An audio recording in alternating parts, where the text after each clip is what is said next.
अस्सलाम वालेकुम नाजरीन, मैं हूं आपका होस्ट इजहार अली अब्बासी और आप मेरा स्पोर्ट्स यूट्यूब चैनल देख रहे हैं इजहार राय।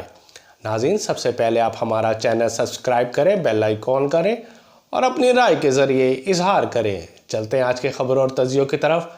आज पाकिस्तान के लिए एक और नया एजाज़, एक नई तारीख रकम कर दी और खेल है बॉक्सिंग।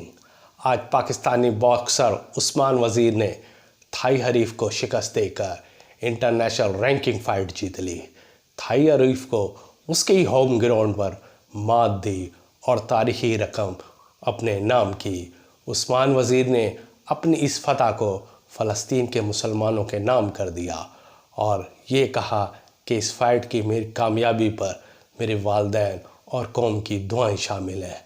इंशाअल्लाह मैं मज़ीद बेहतर से बेहतर कारकर्दगी दिखाने की मज़ीद कोशिश करूँगा और मुल्क का नाम रोशन करूँगा।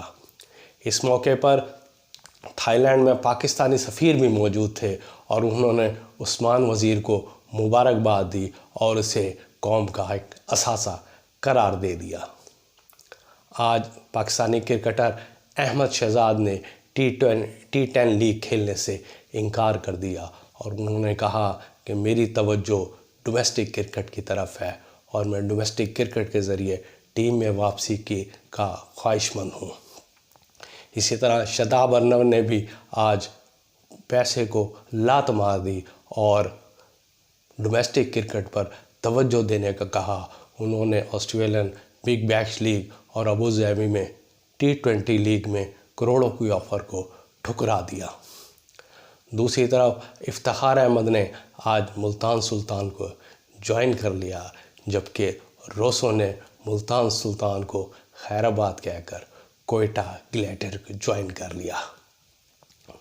इसका मतलब है कि जब से PSL 9 शुरू होने को है तो खिलाड़ियों की अब आनियाँ जानियाँ लगी रहेंगी।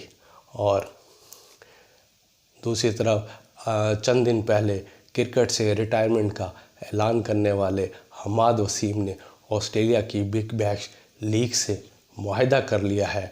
उन्होंने मेलबर्न स्टार क्लब की तरफ से वो खेलेंगे और 25 दिसंबर के बाद इन एक्शन होंगे। अबू धाबी में होने वाली टी20 लीग में मोहम्मद आमिर आज इंजरी का शिकार हो गए।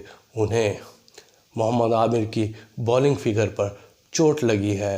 दौरान बॉलिंग उन्होंने कैच पकड़ने की कोशिश की, जिससे उनकी बॉलिंग उंगली फिंगर ज़ख्मी हो गई है और वो मैच छोड़कर चले गए। पाकिस्तान टेस्ट क्रिकेट टीम के कप्तान शान मसूद को सेंटर कॉन्ट्रैक्ट में तरक्की दे दी गई है और वो डी कैटेगरी से 2 दर्जे बेहतर पाकर बी कैटेगरी में चले गए हैं। आज कौमी क्रिकेट टीम दौरा ऑस्ट्रेलिया के लिए रवाना हो गई है। सिंध हुकूमत ने पाकिस्तान हॉकी फेडरेशन की सालाना ग्रांट को रोक दिया है। निगरान सूबाई वज़ीर डॉक्टर जुनैद शाह का कहना है कि पाकिस्तान हॉकी फेडरेशन वफाक के मातहत है, किसी सूबे के मातहत नहीं। अगर हमने ग्रांट भी देनी है तो सिंध हॉकी एसोसिएशन को दे सकते हैं। हमारा वफाक से कोई ताल्लुक़ नहीं है। वफाक हॉकी को वफाक फ़ंड फराम करे, सूबे फ़ंड फराम नहीं कर सकते। अब सिंध पाकिस्तान हॉकी फेडरेशन को जो सालाना ग्रांट देता है आइंदा नहीं देगा।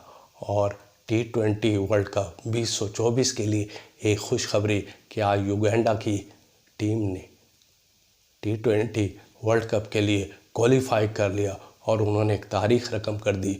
वो अफ्रीकन ममालिक का दूसरा मुल्क है जो टी20 लीग खेलेगा। वो पहली बार इतने बड़े इवेंट में आया है। उन्होंने ज़िम्बाब्वे को इवेंट से बाहर कर दिया। ये थी आज की खबरें। अपना ख्याल रखिएगा। अल्लाह हाफिज़।